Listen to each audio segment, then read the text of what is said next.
अग्नि राजा पावन पुराण के पावन पुराण के धर्म भक्ति विज्ञान खान की भक्ति विज्ञान खान के महापुराण भागवत निर्मल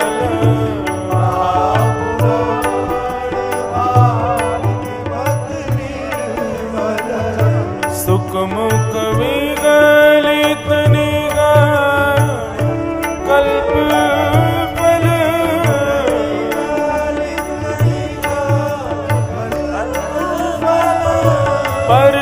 परमानंद सुधारस में लीलारती रस रस पावन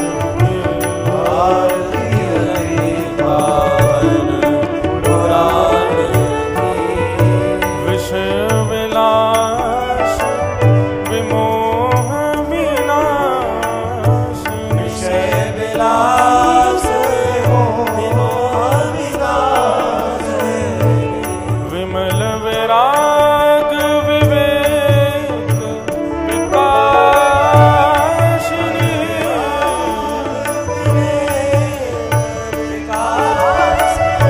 भगवत तत्व रहस्य प्रकाशिनी परम ज्योति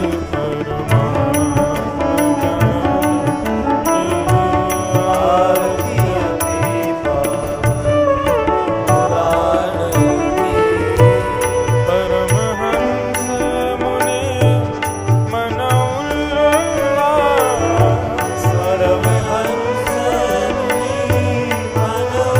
उल्लास रस कहदय रस रास विलासिनी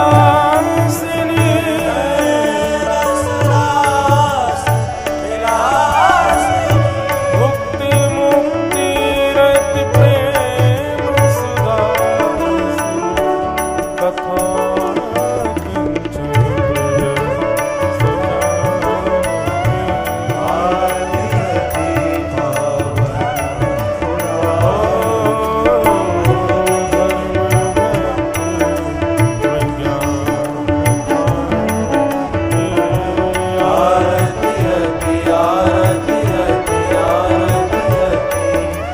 पावन पुराण के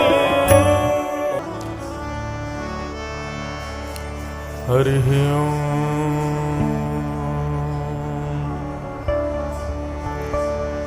श्रीमते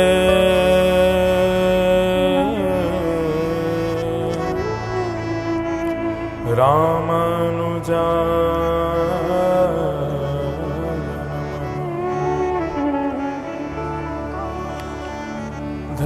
ध्येयं सदा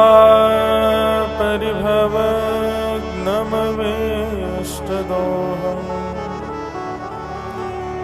तीर्थास्पदं शिवविरञ्चनुतं शरण्यं भृत्यार्थ्यहं प्रणतपालि भवाब्धिपूतं वन्दे महापुरुषते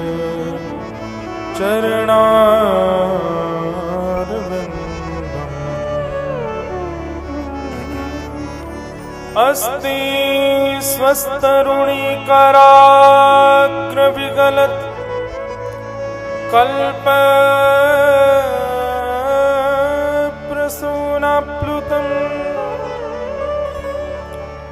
वस्तु प्रस्तुतवेणुनादलहरी निर्वाण निर्व्याकुलम्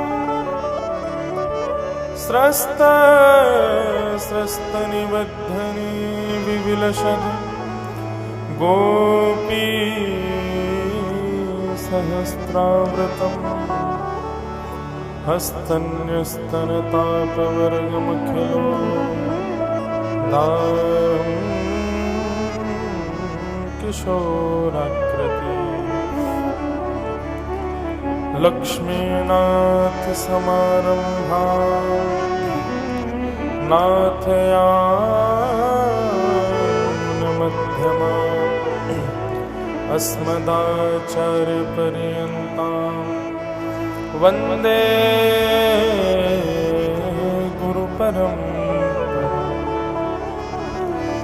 जय जय श्री राधारमण, जय जय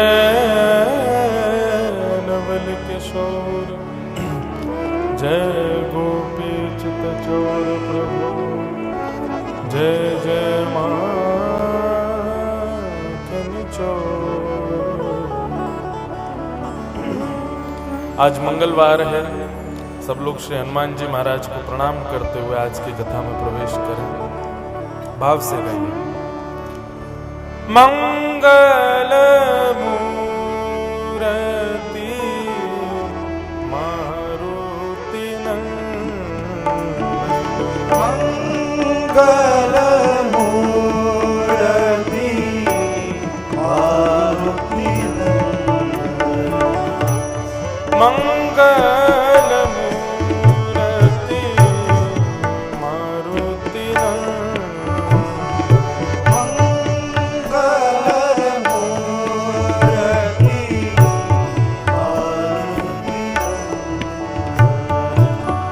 मंगल मूर्ति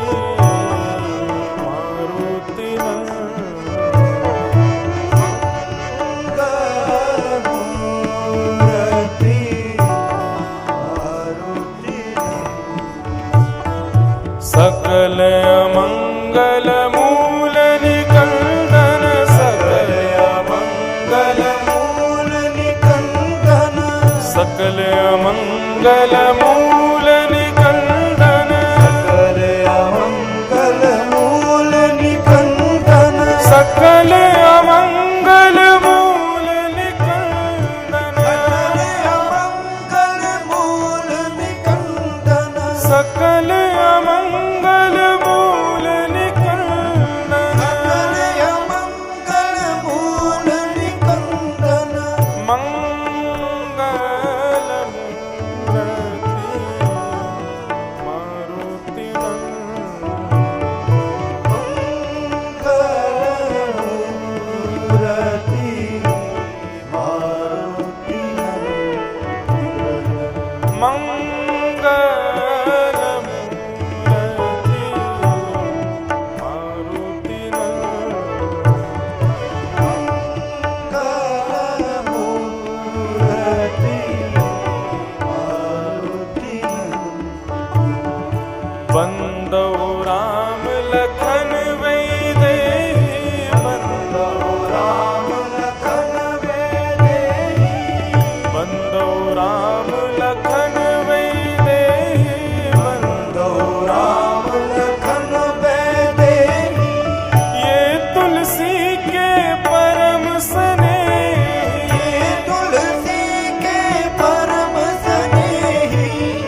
उच्चारण करना है। बागेश्वर धाम में बैठे हैं, मंगलवार है, श्री हनुमान जी विराज रहे हैं आज पंडाल में। भाव से गाओ।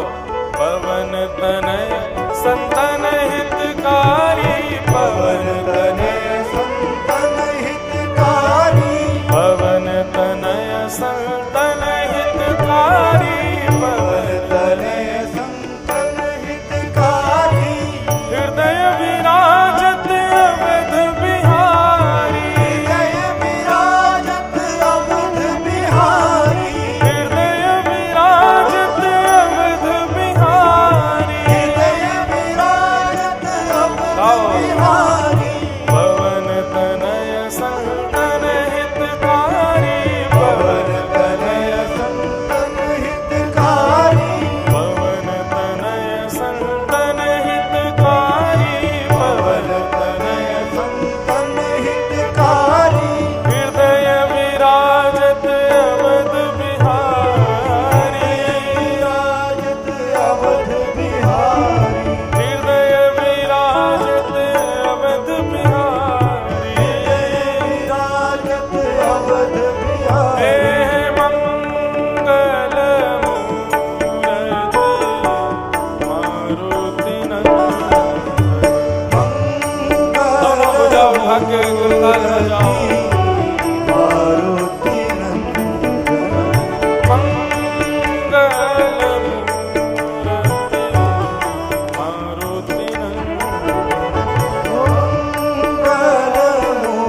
बागेश्वर बालाजी महाराज का स्मरण, सबने दर्शन तो किए हैं, उसी छवि को नेत्रों के भीतर देखो और दोनों भुजाएं उठा करके ऐसा भाव रखो कि श्री हनुमान जी के मंदिर में सन्मुखी हम लोग खड़े हैं और वहीं नृत्य करते हुए गा रहे हैं। ऐसी गुरुदेव की कृपा हम पर बरस रही। आज मंगलवार है, अभी तक मैं भी नहीं गया दर्शन करने, भीड़ बहुत है, कथा के बाद जाएंगे, पर यहाँ बैठे बैठे अपने स्वर से ही श्री बालाजी को रिझाएंगे। ऐसा गाना है कि बालाजी भी झूम उठे भाव से। सीताराम हनुमान सीताराम हनुमान सीताराम हनुमान सीताराम हनुमान सीताराम हनुमान सीताराम हनुमान सीताराम हनुमान सीताराम हनुमान सीताराम हनुमान सीताराम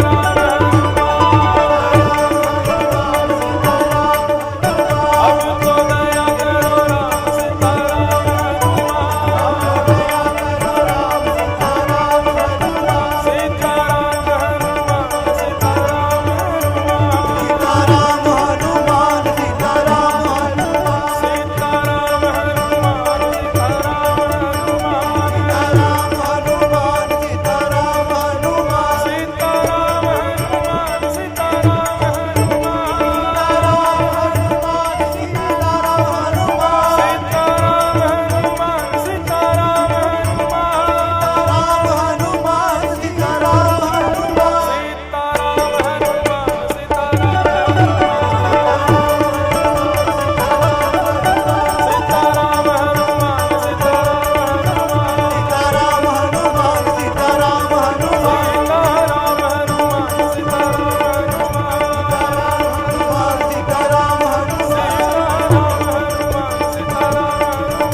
हनुमान गुसाई जय जय जय हनुमान। सब लोग गाओ जय जय जय हनुमान गुसाई जय जय जय हनुमान गुसाई।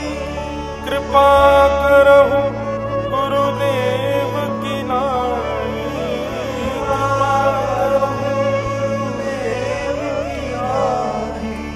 मंगल मूर्ति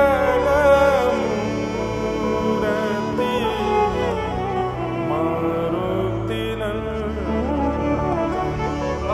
मंगल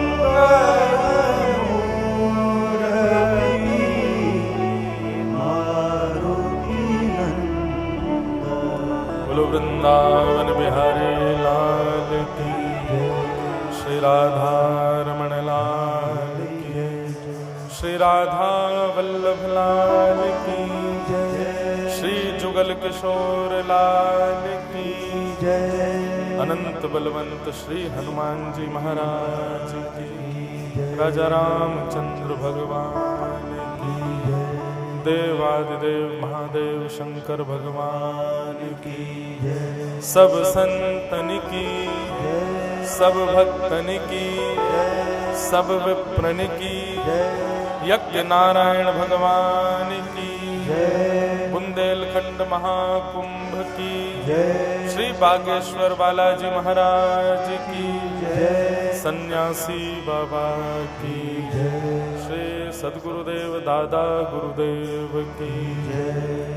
तुलसी पीठ वाले पूज्य श्री जगत गुरु भगवान की। जय जय श्री राम। जय श्री राधे, जय जय श्री राधे।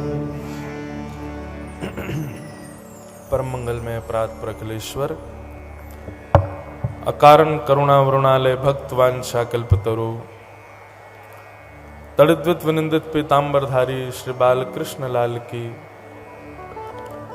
वांगमयी शब्दमयी प्रतिमूर्ति हम आप सबके मध्य में विराजमान श्रीमद् भागवत को बारंबार प्रणाम। मंच पर विराजमान समस्त संत वृंद, समस्त विद्वत वरेण्य महानुभावों को प्रणाम, समस्त गंधर्व जनों को प्रणाम।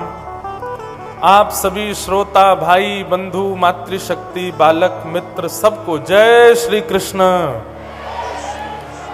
और भाव से कहो जय सिया राम, जय श्री राम, हर हर महादेव, हर हर। श्री बागेश्वर धाम बालाजी महाराज की।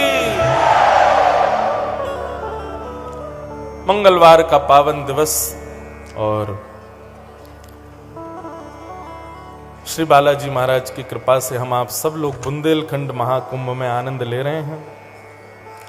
आज कथा का पंचम दिवस है और आज यहां बहुत बड़ी संत सभा होने वाली है।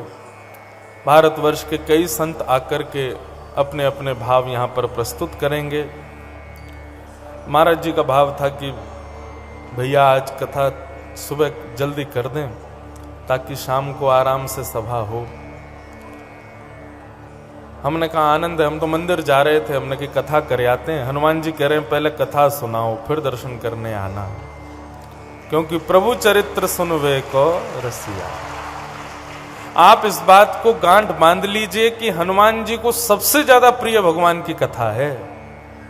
आप चाहे कितने वो दीपक चढ़ाए लो, कितने वो उनको लड्डू के भोग लगा दो, कितने वो कौवा के पत्ते पर राम राम लिख के अर्पित कर दो, सबसे प्रसन्न होते हैं। लेकिन सब एक तराजू में और एक तराजू में केवल कथा। हनुमान जी कथा से बहुत प्रसन्न होते हैं। और आप विश्वास मानिए, मैं रोज नहीं जा पाता मंदिर दर्शन करने, लेकिन यहां कथा सुनाते हैं, आप सबका दर्शन करते हैं, महाराज जी के साथ बैठ लेते हैं, संतों के दर्शन हो जाते हैं। इतने विलंब हो जाता है रात में कि मंदिर बंद हो जाता है, फिर भीड़ भी होती है, तो थक थका के हम तो सो जाते हैं। और जब सोते हैं तब निद्रा में ही बालाजी के दर्शन हो जाते हैं। मानो बालाजी ये कहते हो कि भैया तुम चिंता नहीं करो, तुम तो बस कथा सुनाओ, हम तुम्हारे स्वप्न में आके तुमको मिलेंगे, टेंशन मत लो। भैया ऐसी बालाजी की परम कृपा है।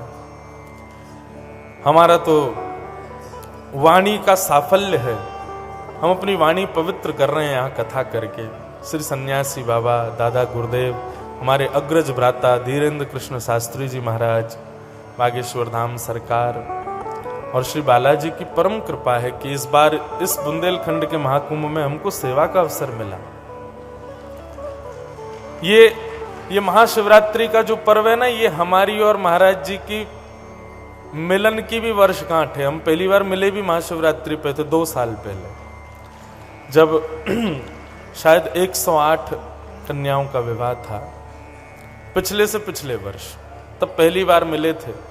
और उसके बाद से ना जाने कितनी बार मिले हैं, कभी कहीं कभी कहीं, इतना आनंद होता है। तो ये हमारी और महाराज जी के एक मिलन की वर्षगांठ भी है। हम हर वर्ष महाशिवरात्रि पर अपना मिलन महोत्सव भी मना लेते हैं, तो परम आनंद की बात है। ऐसा सुंदर महाकुंभ चल रहा है और उसमें आज ठाकुर जी की ब्रज की लीला यहां होगी। ब्रज लीला और श्री गोवर्धन धारण लीला का आज प्रसंग होगा। 4 बजे तक, 3:30 4 बजे तक कथा का क्रम रखेंगे। उसके बाद फिर यहाँ संत सम्मेलन होगा। तो कल हम लोग बड़े धूमधाम से रात्रि में खूब आनंद के साथ में ठाकुर जी का जन्मोत्सव मना रहे थे। एक समय को ऐसा लगने लगा कि महाराज बागेश्वर धाम नहीं, हम तो श्री वृंदावन धाम में बैठे हैं। साक्षात वृंदावन यहाँ प्रकट हो गया था। नंदस्त्वात्मज उत्पन्ने जाता ह्लादो ब्रह्मणा आहूय विप्रान् वेदज्ञान स्नातः सुचिरलंकृत वाचयित्वा स्वस्तेनं जातकर्मात्मजस्य वै कारयामास विधिवत् पितृदेवार्चनं तथा। नंद बाबा के लाला भयो है, और जब से लाला भयो है नंद बाबा इतने प्रसन्न हैं, इतने आनंद में हैं कि महाराज पूछो ही मत। बंधु एक मेरी बात बहुत ध्यान से सुनिएगा, सब लोग इधर देखो, सावधानी से कथा सुनो। ठाकुर जी यदि जीवन में आएंगे, जैसे नंद बाबा के यहां लाला प्रकट भये, दशरथ जी के यहां राम जी प्रकट भये, यदि कभी हमारे यहां भी ठाकुर जी पधारे तो हमारी स्थिति क्या होगी? उस समय हम कैसा बर्ताव करेंगे, कैसा सोचेंगे? क्या कभी मन में विचार किया, कभी सोचा अपने कि कभी ठाकुर जी मिल गए, कभी यदि हनुमान जी साक्षात मिल गए, कभी राम जी यदि मिल गए, तो फिर हमारी स्थिति क्या होगी? हम उनसे क्या बोलेंगे, क्या करेंगे, कैसे बैठाएंगे, कैसे उठेंगे? ये सब कभी विचार किया? इसलिए विचार नहीं किया क्योंकि आपको ये विश्वास है कि हमको राम जी मिलेंगे ही नहीं। ये पहले से ही हमने मन में सोच रखा है कि ठाकुर जी हमें मिलेंगे ही नहीं, इसीलिए पहले से हमने कभी कोई विचार ही नहीं किया। थोड़ा ठीक करो भैया, विचार करो। कभी हनुमान जी यदि मिले, कभी राघव जी यदि मिले, कभी बालकृष्ण यदि मिले, तो हम क्या करेंगे?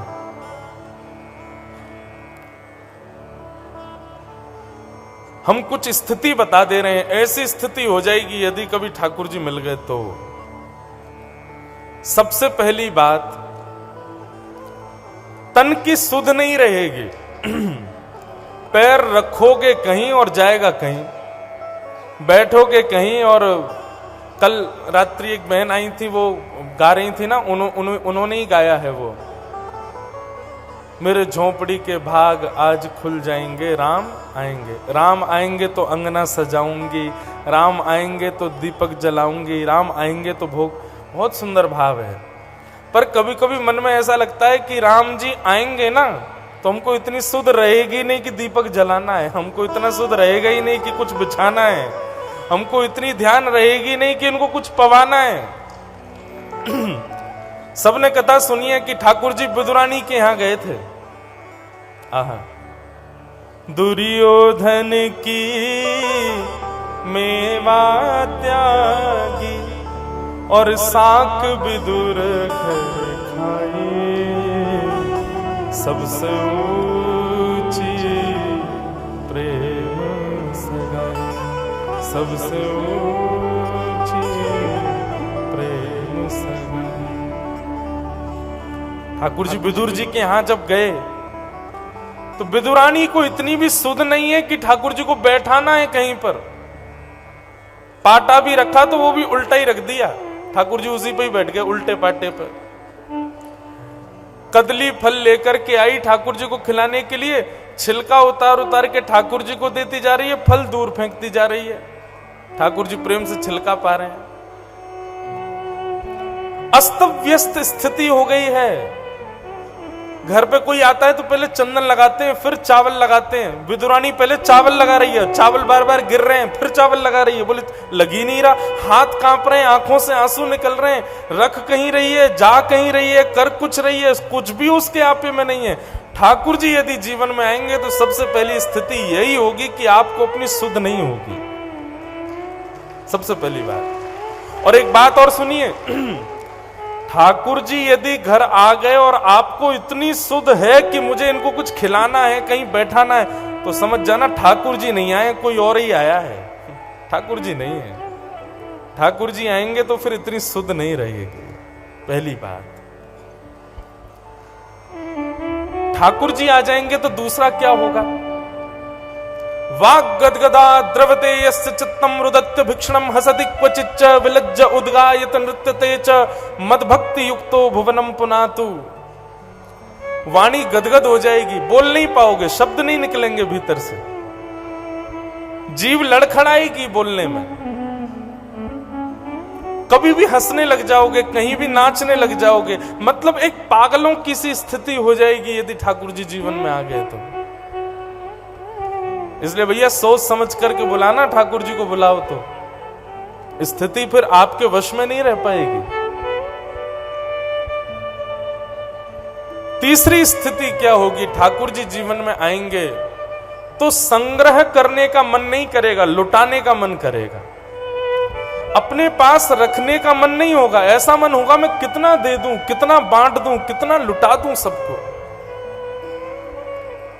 सबको बांटने का मन होगा।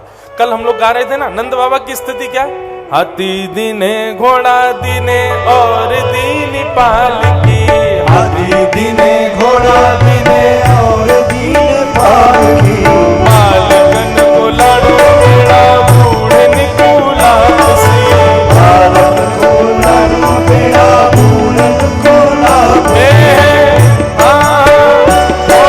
नंद घरा नंद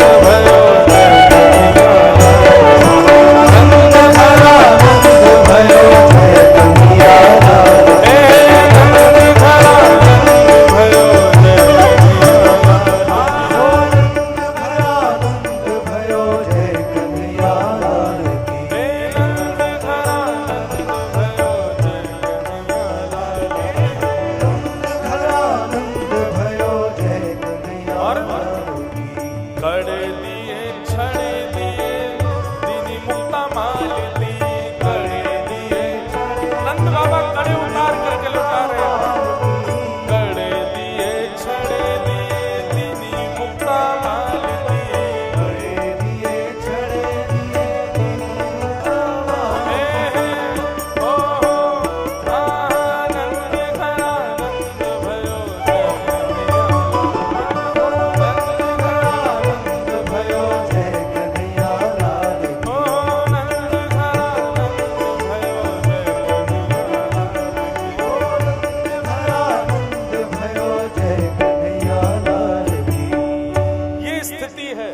सब लुटाने का मन करेगा, सब देने का मन करेगा, अपने पास रखने की इच्छा नहीं होगी।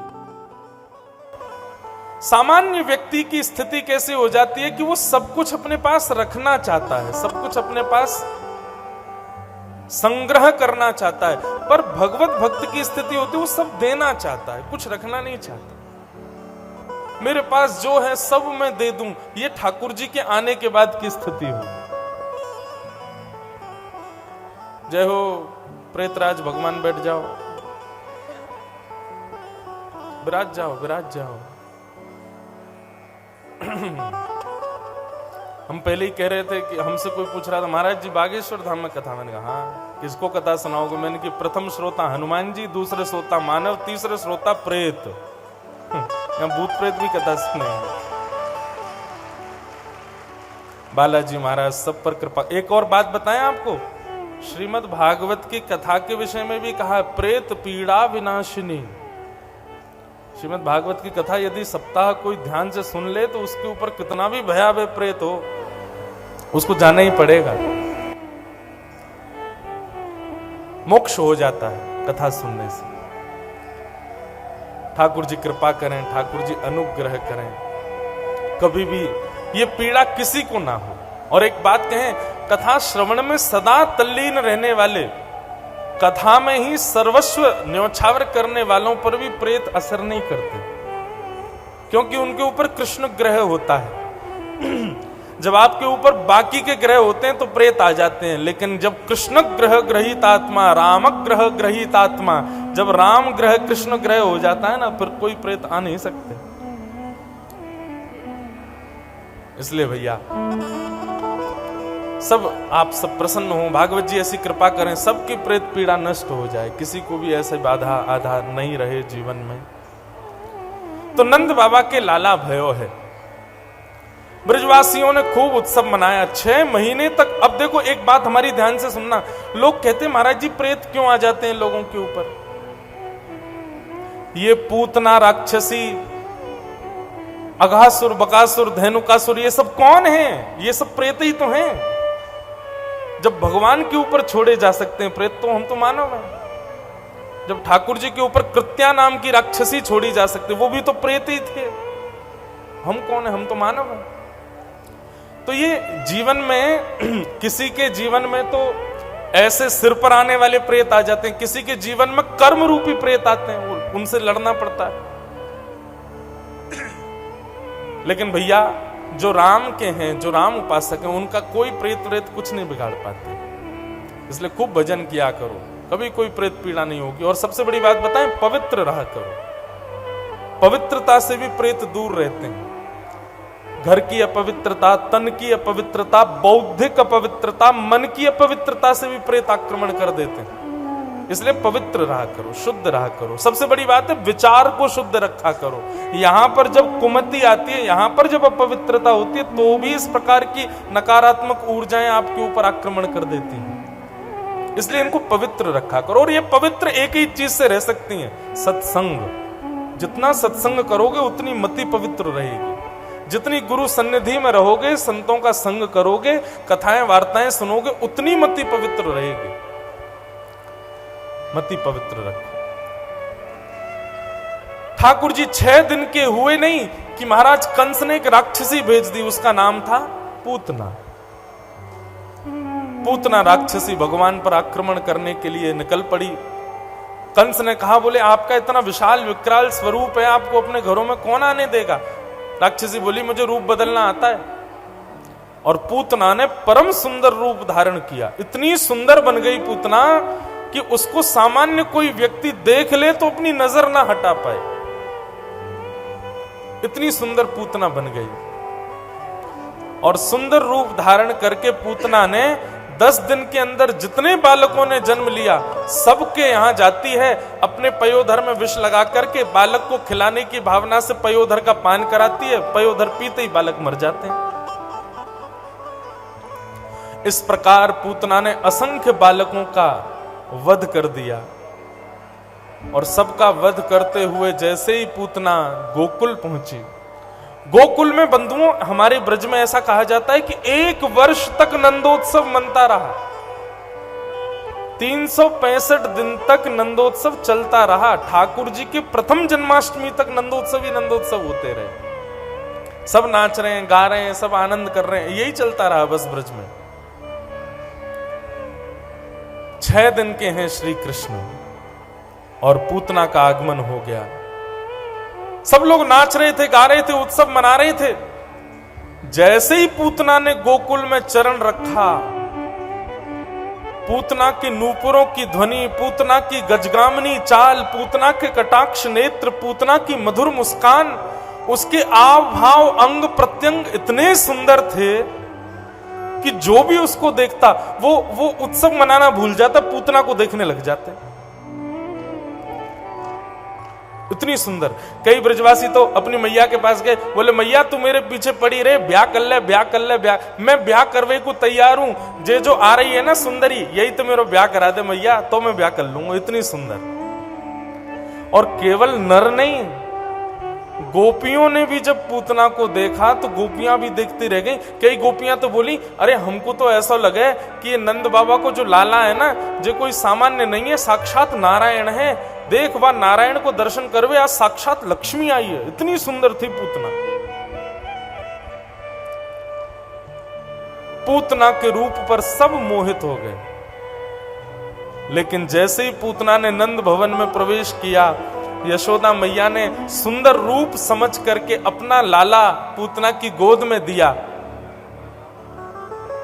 जिस पूतना पर सारा गोकुल रीझ गया था, जिस पूतना के रूप पर सब मोहित हो गए थे, उस पूतना की गोद में जाते ही परब्रह्म परमात्मा योगेश्वर कृष्ण ने अपने नेत्र बंद कर लिए। और नेत्र तो बंद किए, ऊपर से हाथ और रख लिए 6 दिन के ठाकुर जी ने। क्या समझ में आई बात? आप कितने भी सुंदर बन जाइए, कितने भी गुणों से युक्त हो जाइए, यदि आप अपने उस गुण से लोक रंजन करते हैं, संसार को रिझाते हैं, तो माफ कीजिए, आपके उस लोक रंजन वाले गुण से ठाकुर जी कभी नहीं रिझेंगे। ठाकुर जी सदैव नेत्र छुपाएंगे। बहुत ध्यानपूर्वक सुनिएगा, बड़ी बड़ी काम की बात है। कितना बड़ा दुर्भाग्य पूतना का, सबको रिझा लिया लेकिन ठाकुर जी को नहीं रिझा पाई। बंधुओं, बड़ी बात यह नहीं है, हर बार ऐसा आता है मंगलवार के दिन लाखों लोगों ने पेशी की, मंगलवार के दिन बागेश्वर धाम में और 5 लाख लोग आए, 4 लाख लोग आए, 10 लाख लोग आए। बड़ी बात यह नहीं है कि 10 लाख लोगों ने हनुमान जी के दर्शन किए, बड़ी बात यह 10 लाखों में हनुमान जी ने किसको देखा, हनुमान जी की दृष्टि किस पर पड़ी। बड़ी बात यह नहीं है कि एक आप इतने लोग जा रहे हैं दर्शन करने, बड़ी बात यह इतने लोगों में हनुमान जी किसको देखने की कोशिश कर रहे हैं। सबको नहीं देखते, ये बात तो मैं गारंटेड कह रहा हूं, उनकी दृष्टि सब पर नहीं पड़ती। हां, कृपा सब पर हो जाती है, कृपा होना दृष्टि होना दोनों में अंतर है। कृपा वो कर देते हैं, ठीक है तुम पीड़ा निवृत्त हो जाओ, लेकिन वो तुमको देखें ये सामान्य बात नहीं। उसके लिए तो आपको योग्यता लानी पड़ेगी कि हनुमान जी की दृष्टि हम पर पड़े, और वो दृष्टि कैसे पड़ेगी वही सिखाया जाता है कथाओं में। अपना निर्माण ऐसा करो, अपना स्वरूप ऐसा बनाओ, अपना व्यवहार बुद्धि विचारधारा ऐसी रखो कि ठाकुर जी की दृष्टि आप पर पड़े, हनुमान जी आपको देखें। और एक बात कहें, आप कहेंगे महाराज जी प्रमाण क्या है कि हनुमान जी ने हमको देखा। उनके सामने जाते यदि नेत्र सजल हो जाएं तो समझना उन्होंने आपको देखा। यदि आप सामने जाते सामान्य रहे और सामान्य प्रणाम करके बाहर आ गए तो आप उनको देख के आए हो, उन्होंने आपको नहीं देखा। उनकी दृष्टि आप पर पड़ेगी तो आपके नेत्र सजल हो जाएंगे। आपको पता नहीं रहेगा कारण क्या था, बस अपने आप नेत्रों में आंसू आ जाएंगे। बस यही समझ लेना कि बस ये हनुमान जी ने अब हमको देखा, दृष्टि पड़ी। तो पूतना का कितना बड़ा दुर्भाग्य कि उसको सब रीझ गए लेकिन ठाकुर जी नहीं रीझे उससे। दूसरा कारण कि पूतना से ठाकुर जी नहीं रीझे, उसके पीछे कारण यह है कि ठीक है पूतना सुंदर बन के गई, पूतना ने अपना रूप बदल लिया, सब बात मान लेते हैं हम, लेकिन पूतना ने एक बहुत गलत काम किया। क्या? गोकुल में सब लोग भगवान श्री कृष्ण के जन्मोत्सव को मना रहे थे और पूतना ने आकर के उत्सव मना रहे वैष्णवों का ध्यान अपनी ओर आकर्षित कर लिया, इसलिए ठाकुर जी ने उससे अपनी नजरें छुपा ली। मतलब यदि कोई बालाजी का अनुयायी है, यदि कोई राम नाम भक्त है, यदि कोई ठाकुर जी की उपासना करता है, कोई कथा सुनता है और कोई व्यक्ति आकर के उसका ध्यान बाहर की ओर खींच ले, किसी सामान्य संसारी वस्तु की ओर आकर्षित कर दे, तो उस व्यक्ति को साक्षात पूतना ही समझिएगा। क्यों? भगवत श्रवण में बाधा बन रहा है।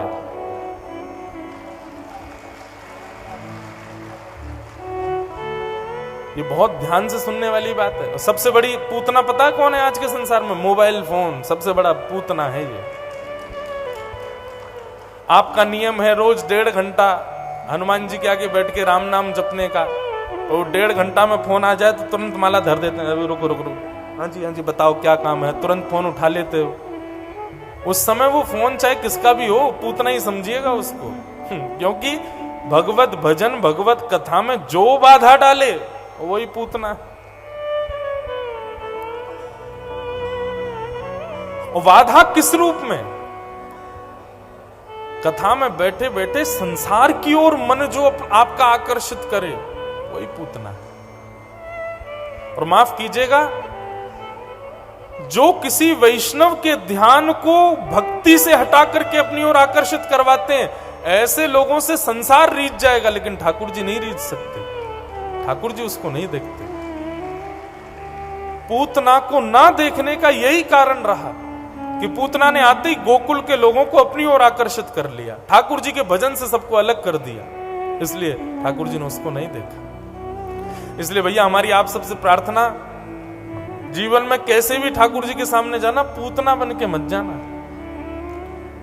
पूतना बन के ना जाने का मतलब किसी वैष्णव की भक्ति कभी मत तोड़वाओ, किसी वैष्णव का ध्यान कभी मत तोड़वाओ। जी भैया।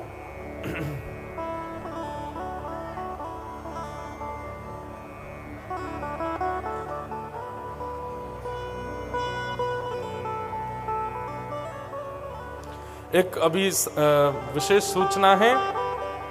1-2 वर्ष की छोटी बच्ची कहीं गुम हो गई है, जो कि पुलिस चौकी राम दरबार में है।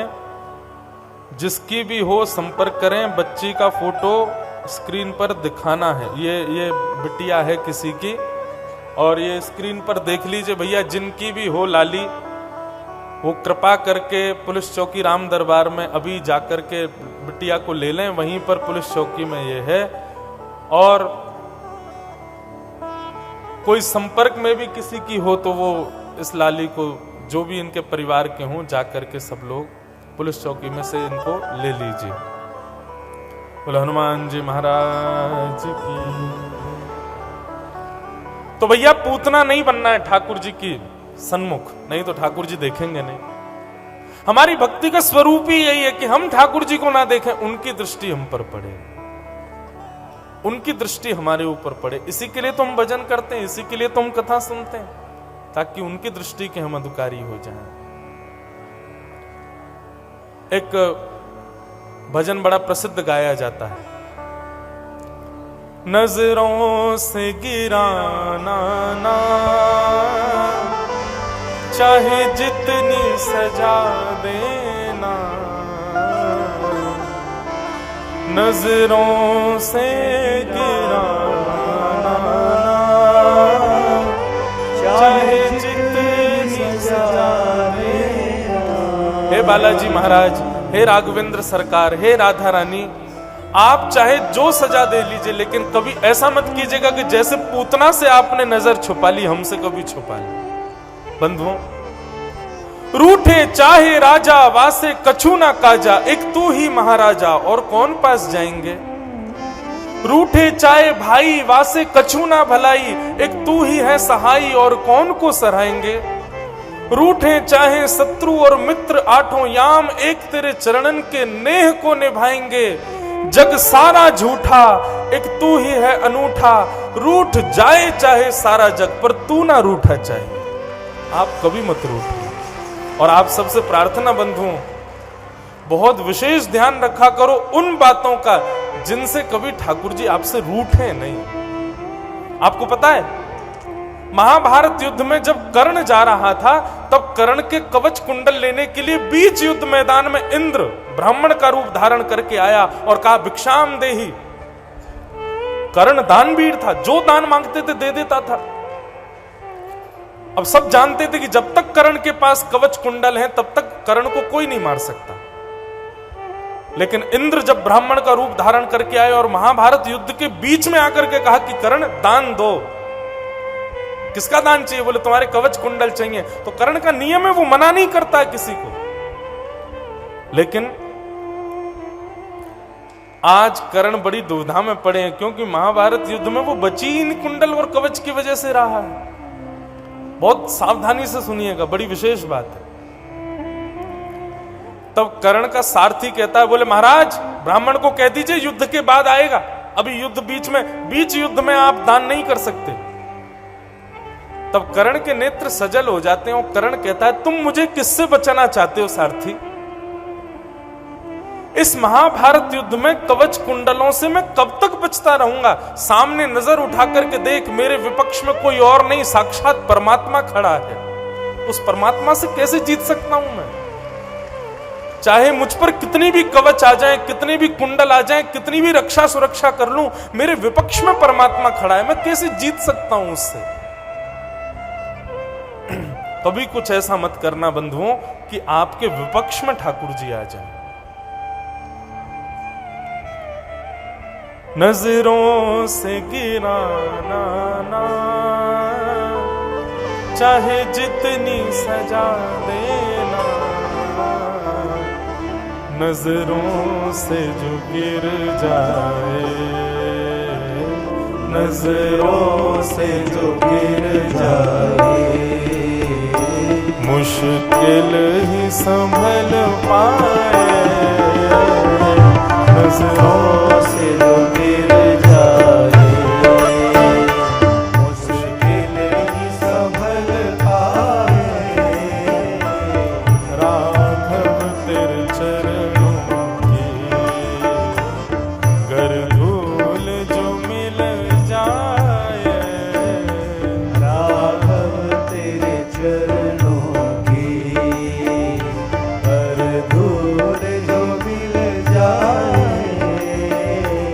राधे तेरे चरणों की कर धूल जो मिल जाए, राधे तेरे चरणों की कर धूल जो मिल जाए। हे सुनते हैं तेरी रहमत दिन रात बरसती है, सुनते हैं तेरी रहमत दिन रात बरसती है। सुनते हैं तेरी रहमत दिन रात बरसती है, सुनते हैं तेरी रहमत दिन रात बरसती है। एक बूंद जो मिल जाए, एक बूंद जो मिल जाए, वो दिल की कली खिल जाए, एक बूंद जो मिल जाए, दिल की कली खिल जाए। राधे तेरे चरणों की कर धूल जो मिल जाए, राधे तेरे चरणों की यही धूल जो मिल जाए। श्यामा तेरे चरणों की कर धूल जो मिल जाए, श्यामा तेरे चरणों की कर धूल जो मिल जाए।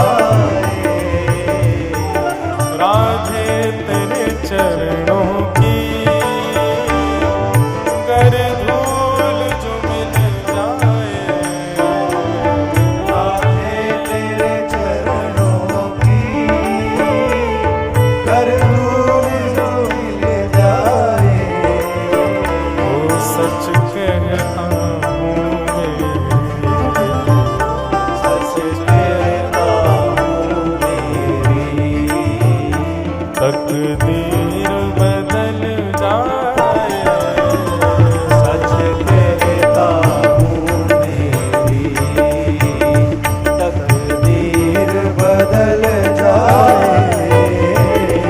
राधे मेरे चरणों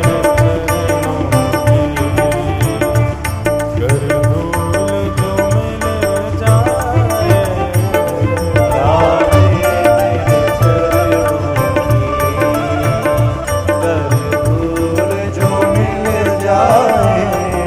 अब प्रार्थना तो ये है कि नजरों से गिराना ना, चाहे जितनी सजा देना। हे हनुमान जी, हे राघव जी, हे राधा रानी, आप चाहे जितनी नाराज हो के हमको दंड दे देना, लेकिन कभी ऐसा मत करना कि आप हमसे रूठ जाओ, आप हमसे नाराज हो जाओ। अच्छा, एक और बात, ठाकुर जी आपसे रूठ गए, इसका क्या प्रमाण है?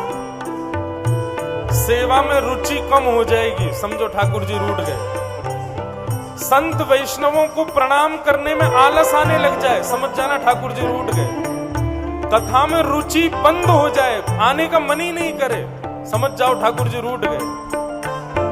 संतों के अपमान में आपको संकोच ना हो, समझ जाना ठाकुर जी रूठ गए। तीर्थों में, धामों में, इस प्रकार के दिव्य स्थानों के आयोजनों में जाने में आलस आर्कश आने लग जाए, समझ जाना ठाकुर जी रूठ गए। अपने ऊपर अहंकार आने लग जाए, छोटी छोटी बात पर अहम आने लग जाए, अहंकार होकर के क्रोधित होने लग जाओ, काम सिर पर सवार होने लग जाए, समझ जाना ठाकुर जी रूठ गए। हे नाथ, आप कभी रूठना नहीं बस हमसे। और ठाकुर जी प्रसन्न है, इसका प्रमाण है कि आप दीन बने रहोगे, आप सरल बने रहोगे, आप सहज बने रहोगे। इस पद की अंतिम पंक्ति बहुत प्यारी है। हे नाथ, आप हमसे कभी रूठना नहीं और एक हमारी इच्छा पूरी कर देना, बस क्या? राधे मेरे जीवन की बस एक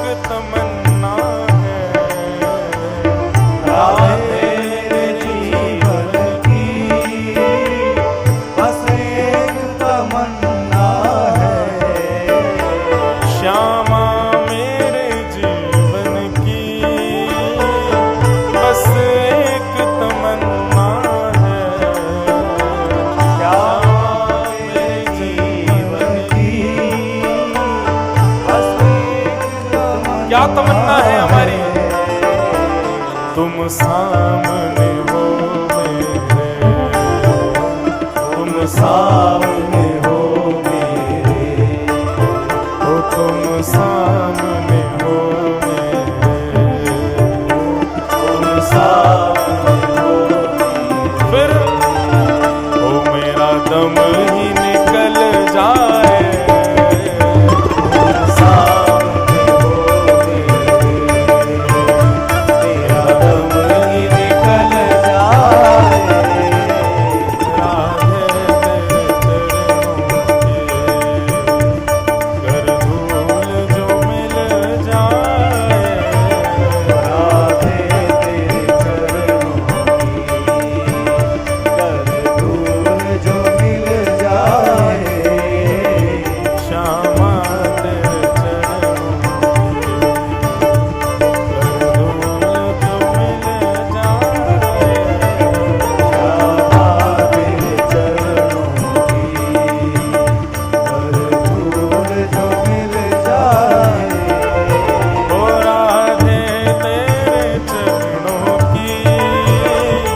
कर धूल जो मिल जाए, राधे तेरे चरणों की कर धूल जो मिल जाए, ओ राघव तेरे चरणों की कर धूल जो मिल जाए, राघव तेरे चरणों की कर धूल जो मिल जाए, ओ सच कहता हूँ मैं, तकदीर बदल जाए, तकदीर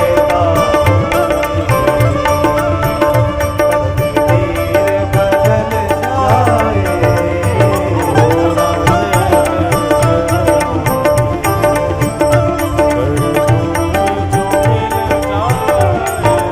राधे तेरे चरणों तो नजरों से गिराना ना चाहे जितनी सजा देना। हनुमान जी आप खूब उठक पटक कर लो हमारे साथ, खूब हमको कष्ट दे लो, लेकिन हमसे कभी नाराज मत हो जाना बस। और बंधुओं, ठाकुर जी की नाराजगी का एक ही कारण होता है, क्या? उनके किसी भक्त का, उनके किसी वैष्णव का, उनके किसी प्रिय संत का आप अपमान करोगे, उसी दिन ठाकुर जी आपसे रूठ जाएंगे।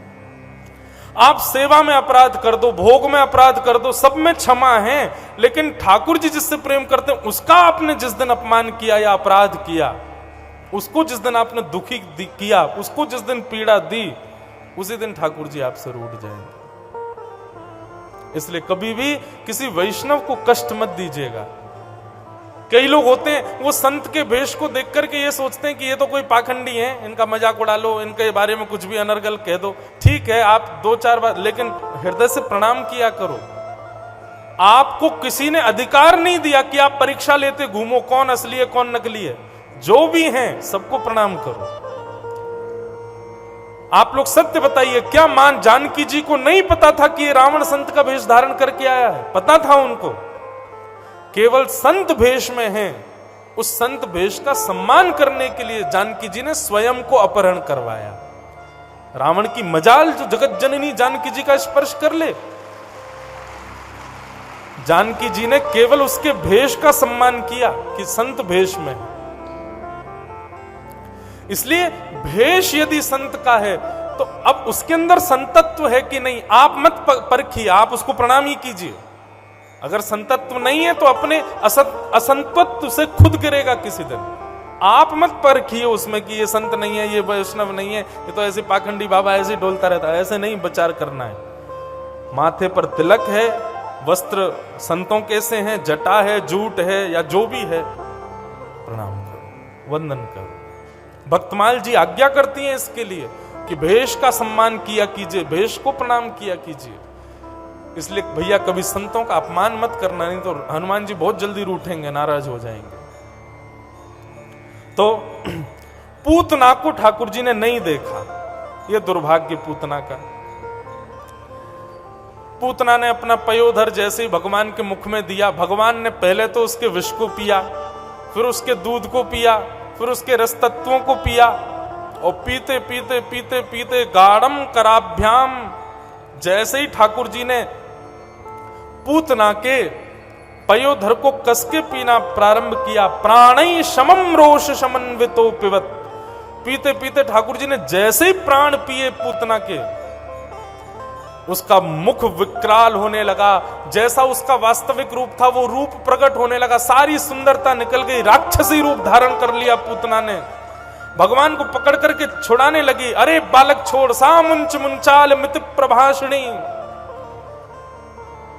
6 दिन के हैं ठाकुर जी, जैसी पूतना दूर करने लगी ठाकुर जी ने और कस के पकड़ लिया। 6 दिन का बालक कितना कोमल होता है, लेकिन पूतना ने पूरा बल लगा दिया, ठाकुर जी ने उसका पयोधर नहीं छोड़ा।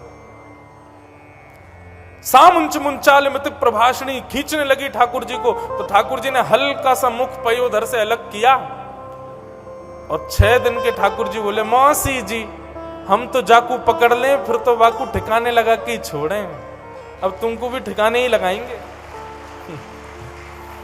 6 दिन के ठाकुर जी को बोलता हुआ देख पूतना तो घबरा गई, बोले 6 दिन का बालक कैसे बोल रहा है, और अंत तो गत्वा पूतना के प्राण पी लिए ठाकुर जी ने, और विशाल विकराल स्वरूप पूतना का नंद भवन के पीछे ना जाने कितने खेतों को अपने नीचे चूरन बना करके उसका वध हो गया। बोलो पूतना मर्दन भगवान की। ठाकुर जी ने उसका वध किया। ब्रजवासी सब दौड़े, सबने जाकर के ठाकुर जी को उतारा। सब लोग सोचने लगे भैया कहां से आ गई है इतनी विशाल विकराल पूतना। भगवान को लेकर के सब गोपियां गौशाला गईं, और गौशाला में जाकर के भगवान को पहले 6 दिन के ठाकुर जी को गौमूत्र से स्नान कराया, और फिर स्नान करा करके गौरज ठाकुर जी के अंग प्रत्यंगों में लगाई। बोले राक्षसी आई थी, कहीं कोई दुर्घटना ना हो गई हो, कहीं कोई हमारे लाला को पीड़ा। एक बात आपको कहें बंधु, बहुत स्पष्ट रूप से कहें, यदि कोई व्यक्ति गौ के खुर की रज नित्य अपने 12 अंगों पर लगाए, उसको कभी कोई प्रेत नहीं सता सकता। ये हमको ज्यादा पता तो नहीं है भैया प्रेत का, वो तो महाराज जी जाने, लेकिन ये बात हम आपको स्पष्ट कह रहे हैं। श्रीमद् भागवत जी में यशोदा मैया नित्य लाल जी को तैयार करके, बालकृष्ण प्रभु को तैयार करके गौशाला लेके जाती है, और गाय के खुर की रज उठा करके ठाकुर जी के यहां लगाती है, ठाकुर जी के कंधे पे लगाती है, हाथ पर लगाती है, कमर पे लगाती है, घुटने पे, चरणों में, 12 अंगों में ठाकुर जी के तिलक अर्पित करती है गौ रज का। भैया गैया साधारण नहीं है, वो कोई जानवर नहीं है, वो कोई जीव नहीं है, साक्षात मां है हमारी। नित्य गौ सेवा किया। आपको पता है समुद्र मंथन में कितने रत्न निकले थे? कितने रत्न निकले थे समुद्र मंथन में? 14 रत्न निकले थे, जिनमें से एक रत्न को सब जानते हैं, कौन सा? अमृत। एक और रत्न के बारे में सब जानते हैं, विष। ये 14 रत्न जब निकले तो इनका बंटवारा किया गया दैत्यों में, दानवों में, देवताओं में और मानवों में। तो मानवों को 2 रत्न दिए गए थे समुद्र मंथन में से। पहला रत्न था गौ माता और दूसरा रत्न था शंख। ये 2 रत्न मानवों के लिए हैं। इसलिए प्रत्येक दिन मानव कुछ करे चाहे ना करे, लेकिन गौ माता और शंख का स्पर्श उसको नित्य करना चाहिए, ये उसी के लिए है। इसलिए हर व्यक्ति को चाहिए ये 2 नियम बना ले। प्रातःकाल उठते स्नान करके एक तो शंख बजावे, और दूसरा कभी भी समय मिले दिन भर में गौशाला जाके गौ माता को प्रणाम जरूर करे। ये 2 रत्न उसके हैं। जो इन 2 रत्नों को नित्य प्रणाम करता है उस पर भी बड़ी कृपा बनी रहती है ठाकुर जी की। अब हम लोग कब से तो हमने शंख ही नहीं छुए, गैया को तो कब से प्रणाम ही नहीं किया। ये हमारे रत्न है, कल्याण कैसे होगा हमारा?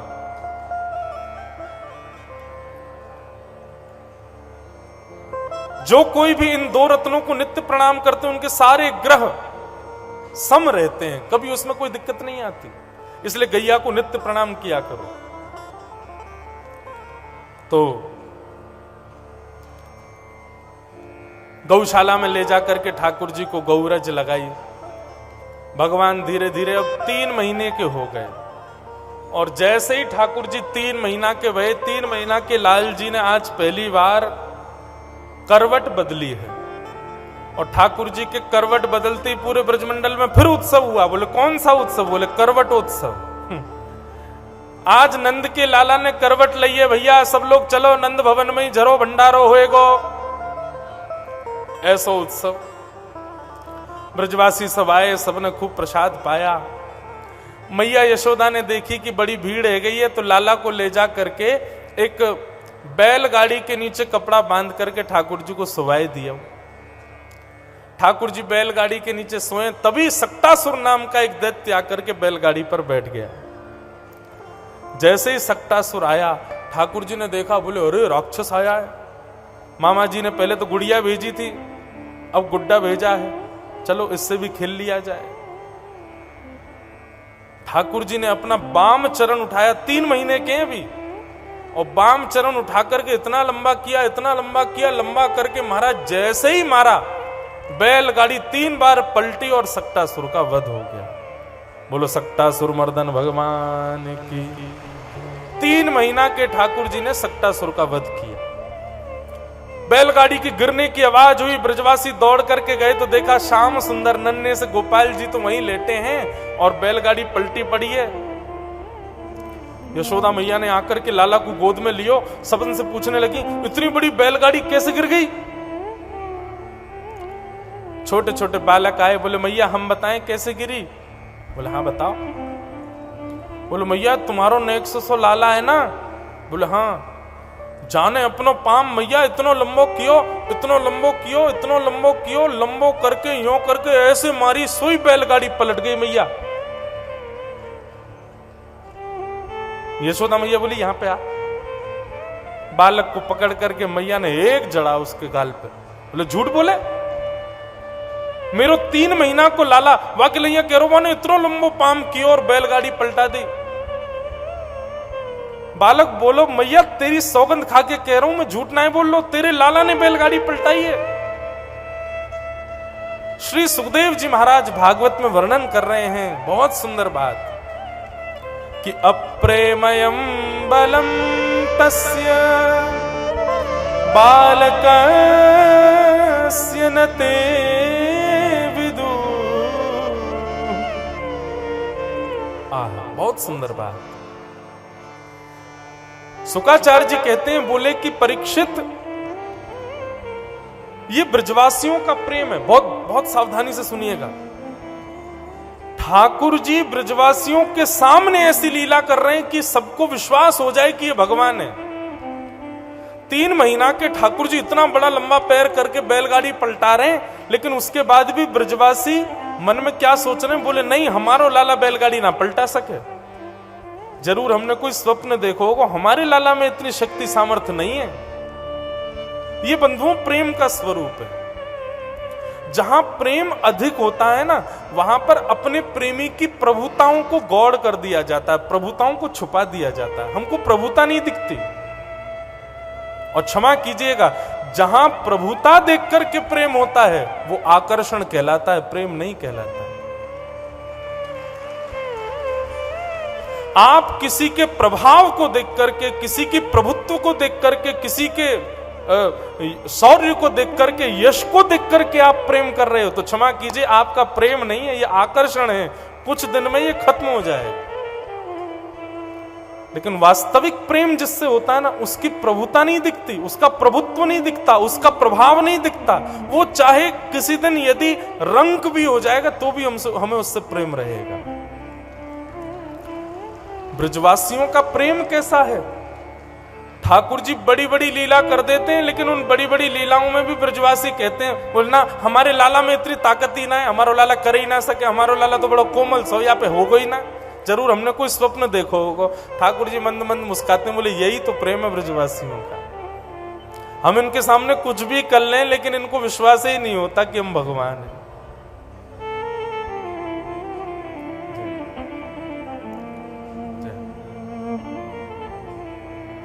श्री बद्री विशाल भगवान की, श्री यज्ञ नारायण भगवान की। तो वास्तविक प्रेम जब होता है तो वहां पर प्रभुत्व को स्वीकार नहीं किया जाता। सब लोग इधर देखो, यहां देखो, यहां देखो। अब भाई हमारी कथा सुनो थोड़ी देर, फिर सबको देखना। हाँ,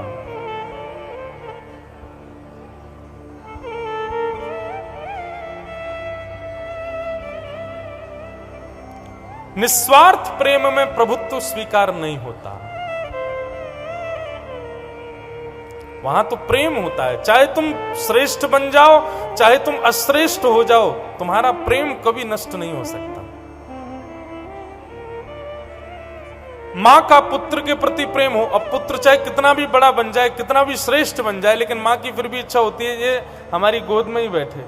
श्री हनुमान जी महाराज की, हनुमानगढ़ी अयोध्या की जय। बराजो महाराज जी, वाह। आज तो भैया खूब बड़ा संगम हो रहा है यहाँ पे। श्री अवध पधारे हैं, वृंदावन पधारे हैं, काशी प्रयागराज सब पधारे हैं। बागेश्वर बालाजी की खूब कृपा है।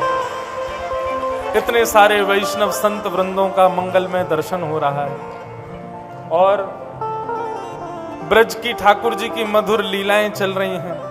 गोवर्धन उत्सव होगा, पर यहाँ पे संत समागम होगा। बड़े ध्यान से सुनो सब लोग। ठाकुर जी ने सक्टासुर का वध किया।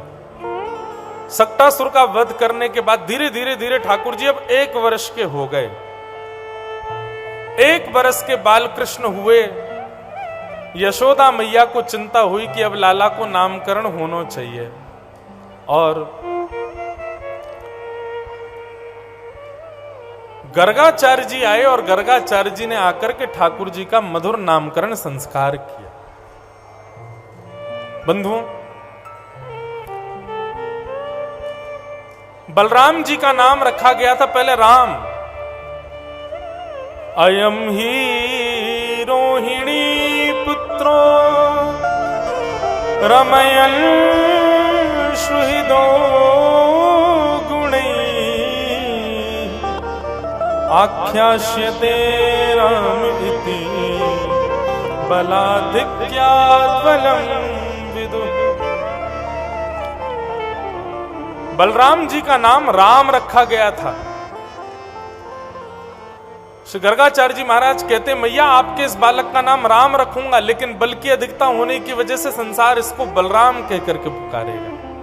बोलो बलराम जी महाराज की। बलराम जी का नामकरण संस्कार हुआ। जैसे ही यशोदानंदन श्री कृष्ण का नामकरण संस्कार गर्गाचार्य जी करने लगे, 45 मिनट की समाधि लग गई गर्गाचार्य जी की। क्यों?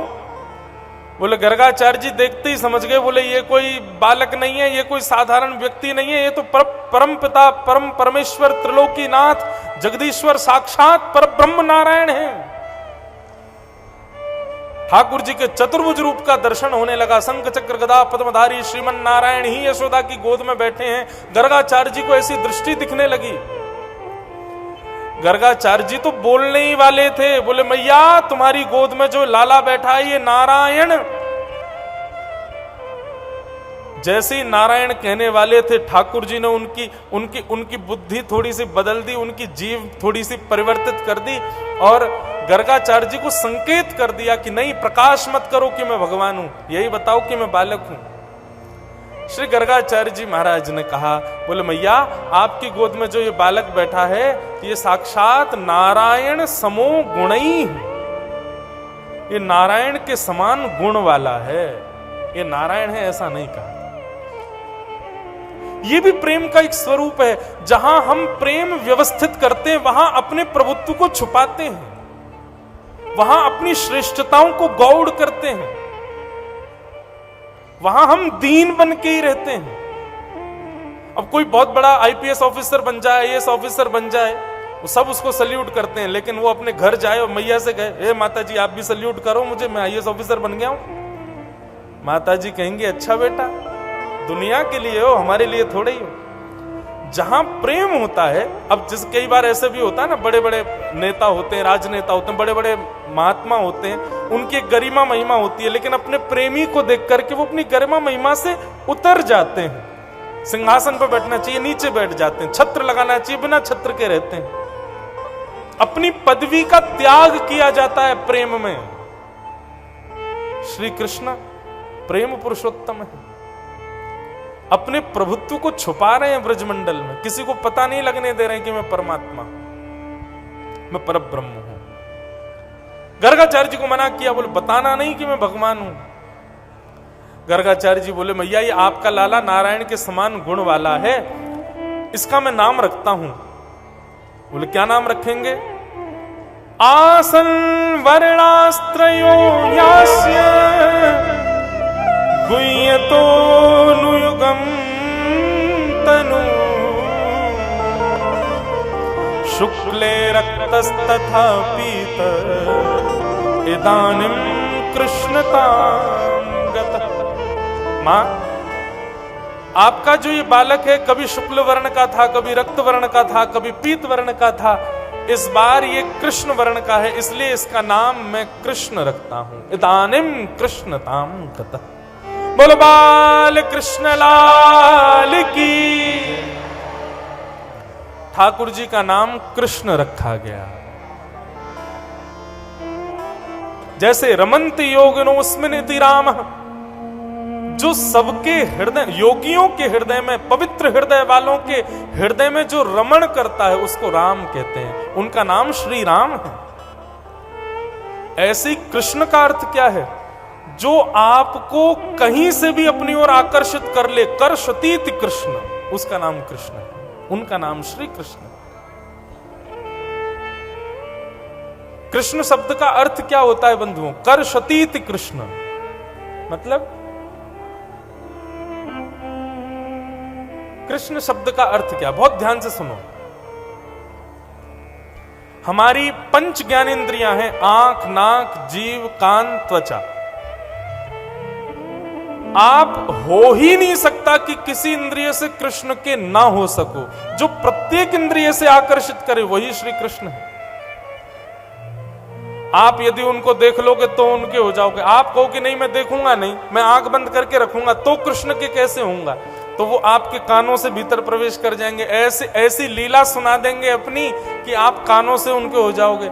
आंख भी बंद कर लोगे, कान भी बंद कर लोगे, बोले अब कृष्ण का कैसे होऊंगा? तो उनके तन की सुगंधी ऐसी आएगी कि नासिका से सूंघते ही उनके हो जाओगे।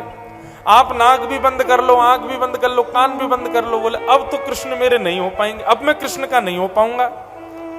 तो उनका प्रसाद ऐसा जाएगा जिह्वा पर कि जीव पर प्रसाद लेते ही उनके हो जाओगे। आप कहोगे प्रसाद भी नहीं लूंगा, अब कृष्ण के कैसे होऊंगा? तो कृष्ण ने यदि आपका स्पर्श कर लिया तो स्पर्श से उनके हो जाओगे। आप कहीं से भी बच नहीं सकते कृष्ण से। जो हर रूप में अपनी ओर आकर्षण करे, कर्षतीत कृष्ण। या तो उनको देख करके उनके हो जाओगे, उनको सुन करके उनके हो जाओगे, उनके प्रसाद पाक के उनके हो जाओगे, उनका स्पर्श करके उनके हो जाओगे। हमारे ब्रज में एक रसिक हुए, उनका नाम था रसखान। क्या नाम था? रसखान।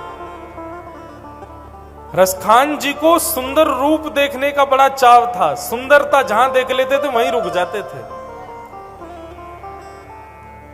एक बार एक हिंदू परिवार के बालक में उनका मन आ गया। रोज सुबह आते, घोड़े पर बैठा के बालक को ले जाते। अब सेनापति थे बादशाह के, इसलिए कोई कुछ कहता नहीं था उनसे। एक बार हमारे वृंदावन के एक महात्मा गए। महात्मा ने रसखान से कहा, बोले तुमको सुंदरता का बड़ा शौक है? बोले हाँ। बोले मैं एक सुंदरता ऐसी जानता हूं, वैसा सुंदर पूरी दुनिया में कोई नहीं है। बोले कौन? नन्हे से बाल गोपाल भगवान का चित्र दिखाया। बोले ये सबसे सुंदर है संसार में। रसखान ने जैसे ही देखा, कटाक्ष नेत्र, बढ़िया घुंघराले केश, नीलांबर स्वरूप ठाकुर जी का, गदमदरा से हाथ, गदमदरा से पैर, ऐसे सुंदर ठाकुर जी को देख करके रसखान बोला, ये बालक मुझे कहां मिलेगा? महात्मा बोले ये तो वृंदावन में रहते हैं। बोले इस बालक से मिलने के लिए मुझे क्या करना पड़ेगा? बोले कंठी माला गले में पहननी पड़ेगी, तिलक लगाना पड़ेगा, धोती पहननी पड़ेगी, संतों को प्रणाम करना पड़ेगा। ये बालक संतों के यहां ही रहता है। रसखान ने सारी रीति रिवाज पूछ लिए जिनसे श्री कृष्ण मिल जाएं, और वही रसखान वृंदावन के परम रसिक बन गए। ताही अहीर की छोहरी या छछिया भरी छाछ पे नाच नचाए। भगवान का नाम श्री कृष्ण है। कृष्ण मतलब जो कहीं से भी आपको अपनी ओर आकर्षित कर लें, वो श्री कृष्ण। ठाकुर जी का नाम कृष्ण रखा गया। अब तो ठाकुर जी नेक और बड़े है गए, 3.5 वर्ष के है गए, और जैसे ही 3.5 वर्ष के भय, अब तो ठाकुर जी इतनो उदम मचावे कि कोई के हाथ नहीं आवे। श्री सुखदेव जी महाराज एक ही श्लोक में वर्णन करते हैं, श्रृंग्यग्निडम शेषि जलद्विजकंटकेभ्य क्रीडा परावति चलौ स्वसुतौ निषिद्धुम गृहाण कर्तुमपि यत्र न तज्जनन्यो शोकात आपतुरलम मनसो वतस्था।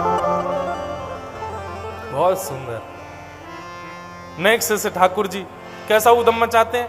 बोले छोटी सी गैयाओं के पास जाते हैं छोटे से ठाकुर जी, और जाके उनके सींग पकड़ के खींचने लग जाते हैं। अब बैठी भाई गैया के सींग खींचे, इतने में ही गैया खड़ी है जाए, सोई ठाकुर जी सींगों से लटक जाते हैं।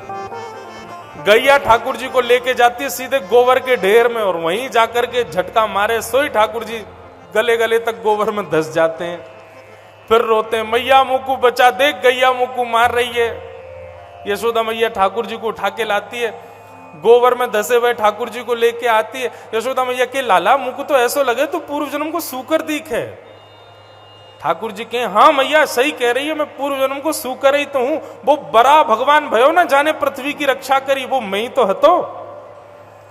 मैया बोली, नेक सो ऐसी बातन ने बनावे, जन कहां से सीख के आवे इन बातन ने। नन्हे से ठाकुर जी बड़ी मधुर लीला कर रहे हैं। आहा। द्यमष्टि, एक दिन ठाकुर जी सवेरे सवेरे रोने लगे। यशोदा मैया बोली, लाला तू काहे को रो रहा है? अच्छा आप सब लोगों को ब्रजभाषा समझ में आ रही है? नेक जोर से बोल के बताओ, समझ आ रही है? वाह भैया समझ लो। सुबह सुबह ठाकुर जी रोने लगे। मैया बोली, लाला काहे को रो रहे? ठाकुर जी बोले, मैया मेरे संग बहुत बड़ा अत्याचार भयो। यशोदा मैया बोली, का अत्याचार है गो तेरे संग? 3.5 वर्ष के हैं लाल जी। बोले, मैया आज सवेरे सवेरे में गौशाला गयो तो गौशाला में गैया ने बछड़ा ब्यायो, और मैया मैंने देखो वह बछड़ा ने जन्म लेते बाकी सबरे दांत आ गए। मैं 3 वर्ष को है गो, अभी तक 4 ही दांत निकले। मैया मेरे संग बहुत बड़ा अत्याचार भयो है। द्यमष्टि जोर जोर से रोने लगे ठाकुर जी। यशोदा मैया गोद में बैठावे, अरे मेरो लाला तू रोवे काहे को? तू लाला माखन मिश्री खावे, माखन जो होवे वो चीकनो होवे, और चीकने के कारण तेरे दांत निकले वो पेट में चले जाएं, तो दूध पिए कर तब तेरे दांत रुकेंगे। ठाकुर जी रोज दूध पीते हैं, फिर अपने दांत गिनते, मेरे कितने दांत निकले आए। ऐसी मधुर लीला ठाकुर जी कर रहे हैं। मैया करताल बजाती है, और करताल सुनकर के ठाकुर जी ठुमक ठुमक करके नृत्य करते हैं। आकाश में खड़े 33 कोटि देवता यशोदा मैया को प्रणाम करते हैं। बोले, धन्य है यशोदा मैया, त्रिलोकी को नचाने वाला आज यशोदा की ताल पर नाच रहा है। कितने बड़े सौभाग्य की बात है। सूरदास जी कहते हैं, यशोदा तेरे भाग्य की कही ना जाए। तेरे भाग्य की कहा कहे यशोदा मैया? आहा। हमारे ब्रज में गाते हैं, नाचे नंद लाल नचावे हरि की मैया, नाचे नंद लाल नचावे हरि की मैया, नाचे नंद लाल नचावे हरि की मैया, नाचे नंद लाल नचावे हरि की मैया। ठाकुर जी ये मत सोचना कथा में हम बोल रहे हैं, ये कथा जो कही जाती है ना प्रत्यक्ष हो रही है सामने। ठाकुर जी नाच रहे हैं, इसलिए करताल बजाओ ताकि आपकी करताल में भी लाल जी नृत्य करें। नाचे नंद लाल नचावे हरि की मैया, नाचे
फिर कहा करे, ओ मोर मुकुट को है बड़ो रे पहरैया, मोर मुकुट को है बड़ो रे पहरैया, अज नाचे नंदलाल नचावे हर की मैया, बलवान कृष्ण लाल की।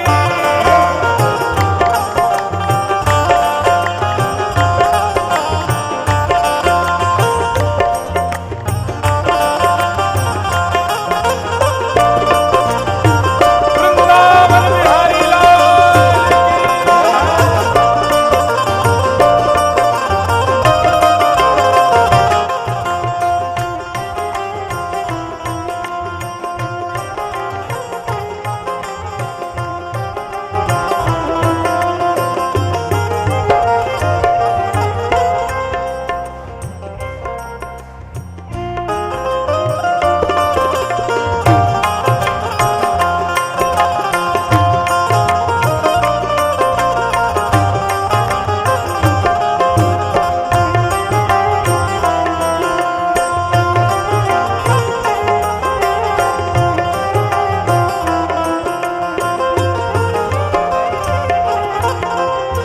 दूध न पीवे लाला, दही हूँ न खावे, दूध न पीवे लाला, दही हूँ न खावे, दूध न पीवे लाला, दही हूँ न खावे, दूध न पीवे लाला, दही हूँ न खावे, दूध न पीवे लाला, दही हूँ न खावे, दूध न पीवे लाला, दही हूँ न खावे, ओ माखन मिश्री को बड़ो रे खवैया, माखन मिश्री को बड़ो रे खवैया, हे माखन मिश्री को बड़ो रे खवैया, माखन मिश्री को बड़ो रे खवैया, नाचे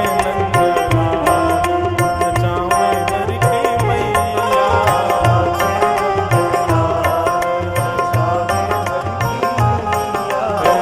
नाचे नंदलाल नचावे हर की मैया,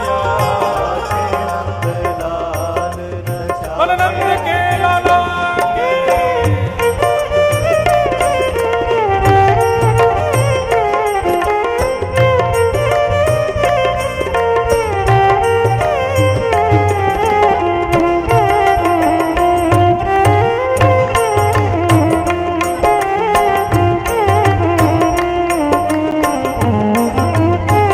बोल बागेश्वर बालाजी महाराज की।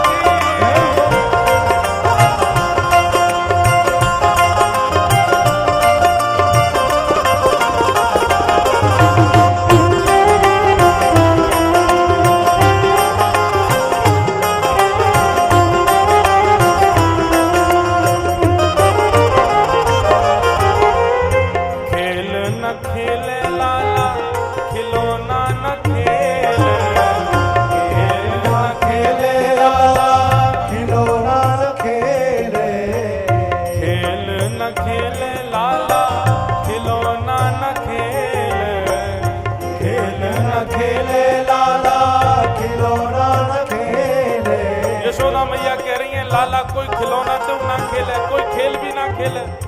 गोपी बोली तो मैया फिर कहा करे तुम्हारो लाला।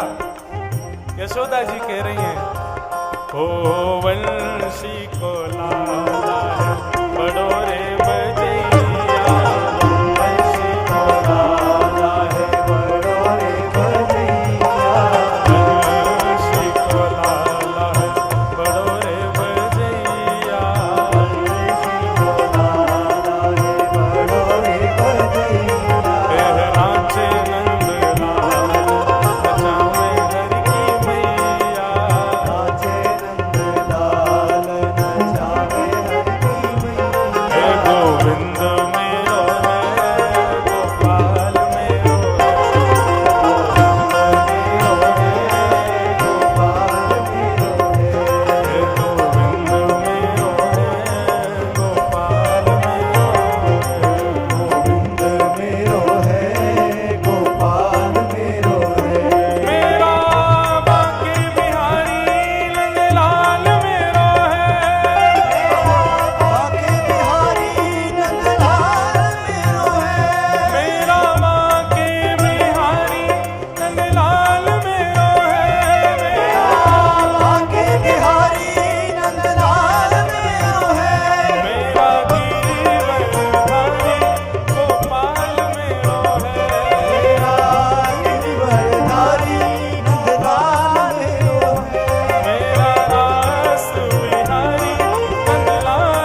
कृष्ण लाल की जय राधा रमण लाल की जय जय जय श्री राधे बागेश्वर धाम सरकार की जय। जय सब लोग विराज जाओ।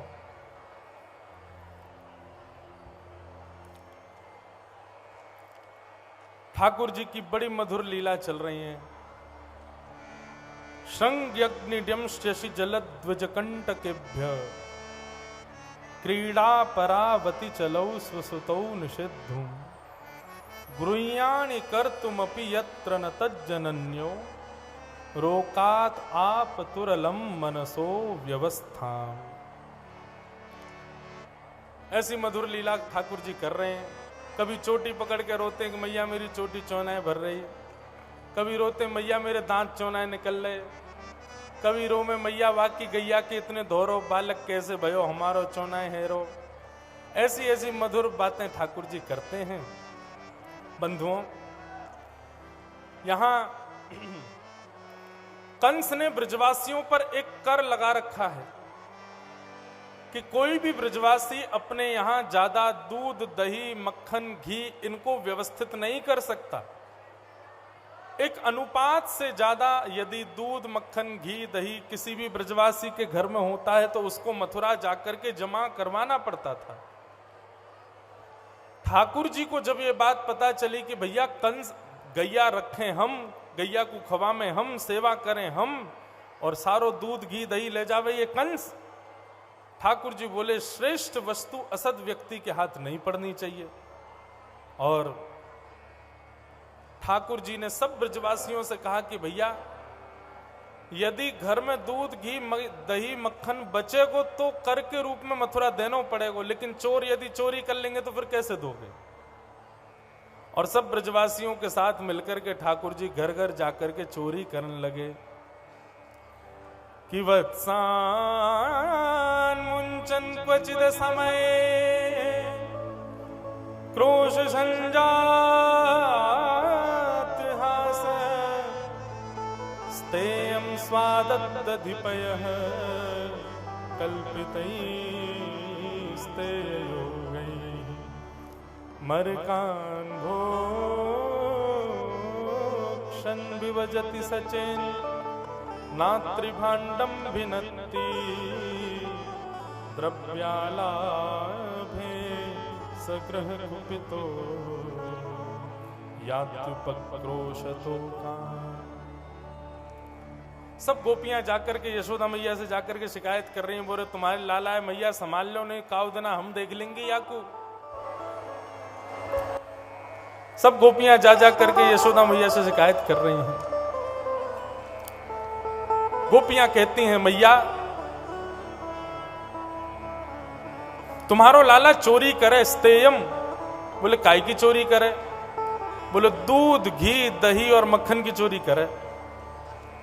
यशोदा मैया को जब ये बात पता चली, यशोदा मैया हंसने लगी, बोले मेरे लाला के पास दूध घी दही की कोई कमी है जो चोरी करेगा? चोरी क्यों करेगा? गोपियां सब कहने लगी, बोले मैया हम झूठ थोड़ी बोलेंगे, तुम्हारा लाला वास्तव में हमारे घर आवे चोरी करे।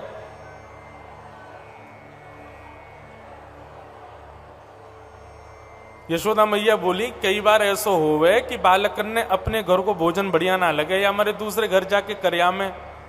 अब मेरे लाला ने यदि तुम्हारे यहाँ नेकाद मक्खन चोरी कर लियो तो बाकी शिकायत तो मत करो, मेरे घर ते ले जाओ 2-3 मटका भर के, कोई कमी थोड़ी है, लेकिन ऐसे चोरी को इल्जाम मत लगाओ। बोले मैया तुम्हारो लाला अकेलो खावे हमें वासे कोई दिक्कत नहीं है, लेकिन तुम्हारे लाला के संग तो पूरी मंडली चले, और वह मंडली में केवल बालक हो ऐसी बात नहीं है, मरकान भोक्षण बंदरन की भी मंडली तुम्हारे लाला के संग चले, स्वयं भी खावे, बालकन को भी खवावे और बच्चों को जो बंदरन को भी खवा दे।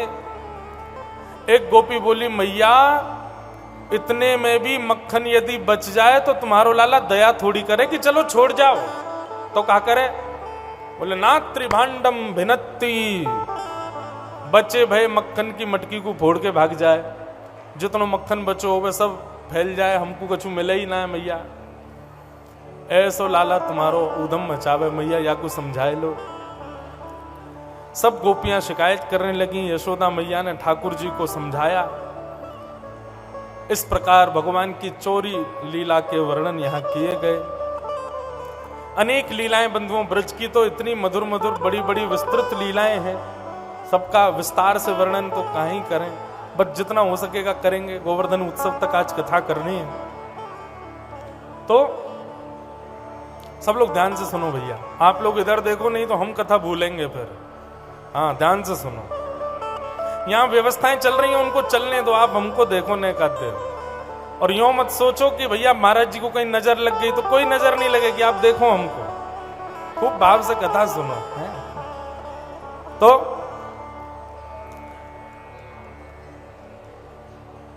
कथा में आगे प्रसंग आता है दामोदर लीला का।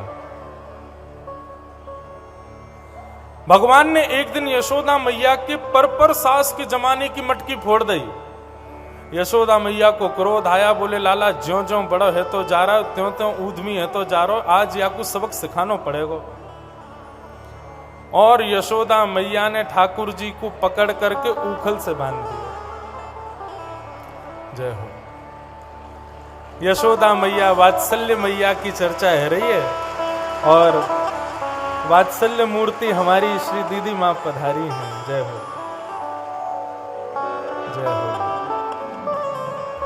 भजो गोविंद गोपाल गिरधारी, भजो गोविंद गोपाल गिरधारी, भजो गोविंद गोपाल गिरधारी, भजो गोविंद गोपाल गिरधारी, भजो गोविंद गोपाल गिरधारी, भजो गोविंद गोपाल गिरधारी,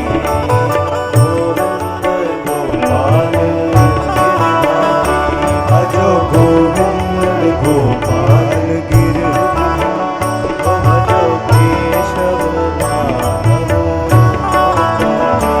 भजो केशव माधव गिरधारी, भजो गोविंद गोपाल गिरधारी, भजो गोविंद गोपाल गिरधारी, भजो केशव माधव मोरारी, भजो केशव माधव मोरारी, भजो गोविंद गोपाल गोपाल गिरधारी, भजो केशव माधव, भजो केशव माधव गिरधारी, गिरधारी बनवारी, गिरधारी बनवारी, गिरधारी गिरधारी, गिरधारी गिरधारी, भजो हाँ भजो, ओ भजो गोविंद गोपाल गिरधारी, भजो गोविंद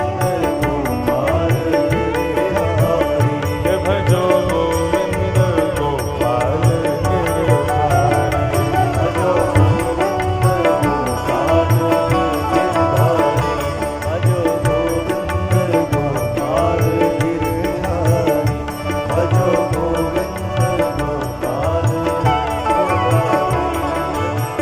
गिरधारी बनवारी, गिरधारी बनवारी, गिरधारी बनवारी, गिरधारी बनवारी, भजो हाँ भजो, भजो गोविंद गोपाल गिरधारी, भजो गोविंद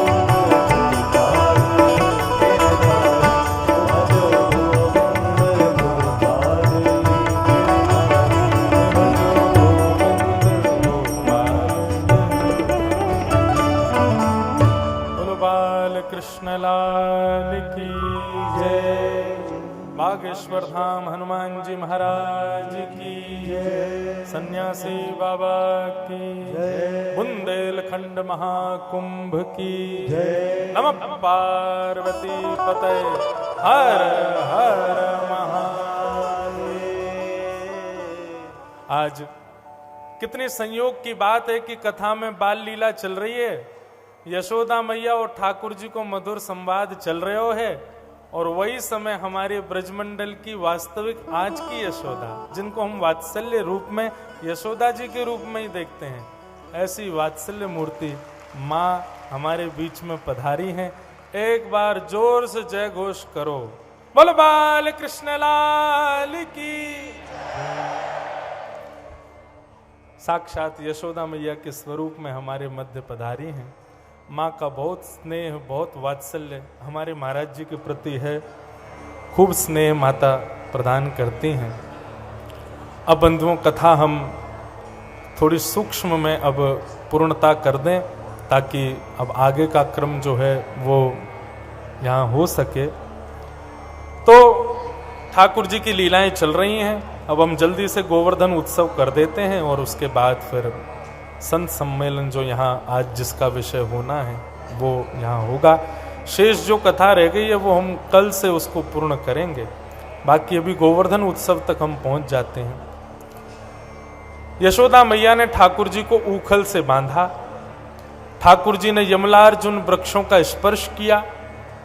वृक्ष टूट करके गिर गए और कुबेर के पुत्र नल कुंवर मणिग्रीव उसमें से प्रकट हुए। दोनों ने भगवान की स्तुति गाई। वाणी गुणानुकथने श्रवणु कथाया, हस्तौ च कर्मसु मनस्तव पादयोर्न, स्मृत्यां शिरस्तव निवास जगत् प्रणामे, दृष्टि सतां दर्शनेस्तु भवत्तनूना। नल कुंवर मणिग्रीव ने भगवान की स्तुति गाई। भगवान ने उनको मुक्त किया। सब ब्रजवासियों के सहित ठाकुर जी गोकुल से श्रीधाम वृंदावन पधारे। बोलो वृंदावन धाम की। वृंदावन में ठाकुर जी सब गोकुल वासियों के साथ आ गए। वृंदावन आकर के ठाकुर जी ने कालिया नाग का मर्दन किया, अघासुर का वध किया। कई सारी लीलाएं वृंदावन के संदर्भ में ठाकुर जी ने की। अब उन लीलाओं का विस्तार हम कल के प्रसंग में करेंगे। तत्पश्चात एक दिन ठाकुर जी गौचारण करके लौटे। पूरे ब्रजमंडल में महाराज 56 भोग बनाए जा रहे थे। ठाकुर जी ने जाकर के यशोदा मैया नंद बाबा से पूछी कि ये कौन के काजे बननो है। नंद बाबा ने की, लाला हम ब्रजवासी इनके कुल देवता श्री इंद्र महाराज हैं, उन्हीं के लिए बननो है। ठाकुर जी ने सब ब्रजवासियों को समझाया और सब ब्रजवासियों को श्री गोवर्धन नाथ जी की शरण में लेकर के गए। 56 भोग का भोग लगा करके श्री गोवर्धन नाथ प्रभु को रिझाया। 4 भुजा वाले श्री गोवर्धन नाथ ने प्रकट है करके सब ब्रजवासियों को भोग स्वीकार करो। भाव से सब लोग जय जयकार करो, श्री गोवर्धन नाथ की जय। ठाकुर जी ने 56 भोग लगाए। सब ब्रजवासियों ने प्रेम से श्री गिरिराज जी की आराधना करी, गिरिराज जी को वंदन किया। अब गिरवरधारी लीला और बाकी की जो शेष ब्रज लीला है वो हम कल की कथा के प्रसंग में सुनेंगे। 2 क्षण केवल श्री गोवर्धन नाथ प्रभु को सब लोग प्रणाम कर लो, उसके बाद फिर आगे का कार्यक्रम यहाँ पर प्रारंभ होगा। गिरिराज धरण प्रभु तुमरी शरण, गिरिराज धरण प्रभु तुमरी शरण, गिरिराज धरण में तो तुमरी शरण, गिरिराज धरण प्रभु तुमरी शरण। रखो लाज हमारी प्रभु गोवर्धन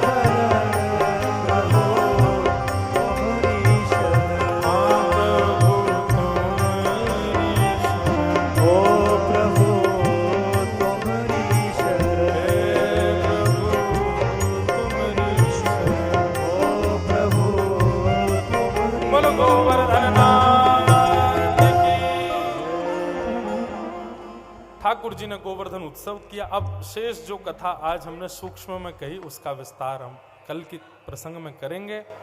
अभी आगे के कार्यक्रम की यहाँ जानकारी आपको आगे की जानकारी आपको प्राप्त होगी। अभी मंच पर विराजमान संत वृंद हमारे ऋषिकेश परमार्थ निकेतन से पधारे परम पूजनीय प्रातः वंद्य श्री चिदानंद मुनि जी महाराज एवं साथ ही हमारे वृंदावन से पधारी वात्सल्य मूर्ति जिनको माँ कह करके हम सब पुकारते हैं, ऐसी हमारी माँ और अग्रज भ्राता स्वरूप बागेश्वर धाम सरकार पूज्य श्री पंडित धीरेन्द्र कृष्ण शास्त्री जी महाराज एवं उपस्थित जितने भी संत वृंद हैं वे लोग आरती करेंगे भागवत जी की। फिर यहाँ पर सुंदर एक विषय को लेकर के एक भाव रखा जाएगा। आप सब लोग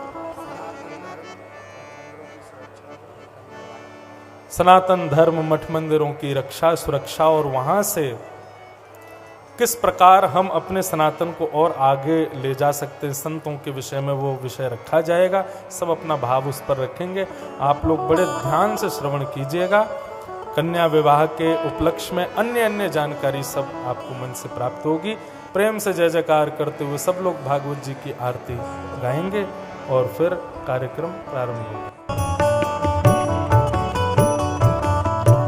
आरती अति पावन पुराण की, आरती अति पावन पुराण की, धर्म भक्ति विज्ञान खान की, धर्म भक्ति विज्ञान खान की, महापुराण भागवत निर्मल, महापुराण भागवत निर्मल, सुखमुख विगलित निगम कल्प फल,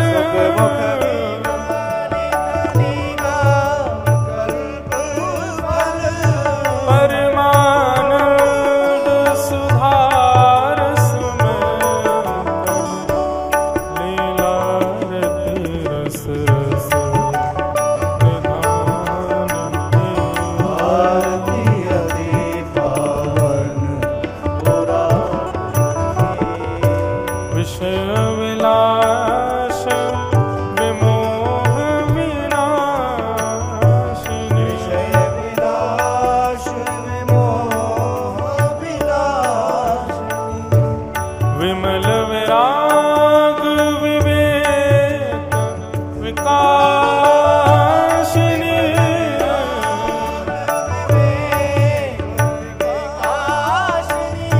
भगवत तत्व रहस्य प्रकाश, परम ज्योति परमात्म ज्ञान की, आरती अति पावन पुराण की, परमहंस मुनि मन उल्लास, परमहंस मुनि मन उल्लास, रस हृदय रस रास विलासिनी,